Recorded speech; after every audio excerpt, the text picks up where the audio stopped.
Si Boying Rimulya lamang po siguro ang ombudsman na araw-araw ay nakikita natin sa TV na panay press conference.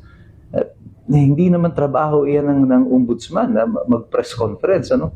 At kumikilos siya na para bang siya ay still part of the executive department. Kaya inuutusan niya yung ICI, at nung nasunog dun sa DPWH, inuutusan daw niya yung Bureau of Fire Protection, yung PNP na mag-imbestiga, alamin kung sino ang may kagagawa ng sunog.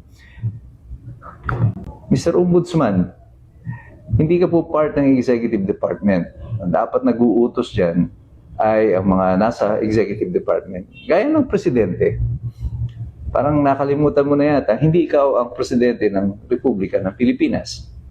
Buhay pa po si Bongbong Marcos at hindi ka man po na inelect ng taong bayan bilang pinuno ng bansang Pilipinas.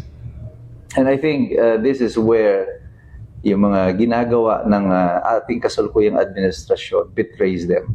Noong pa man sinabi ko na sa inyo,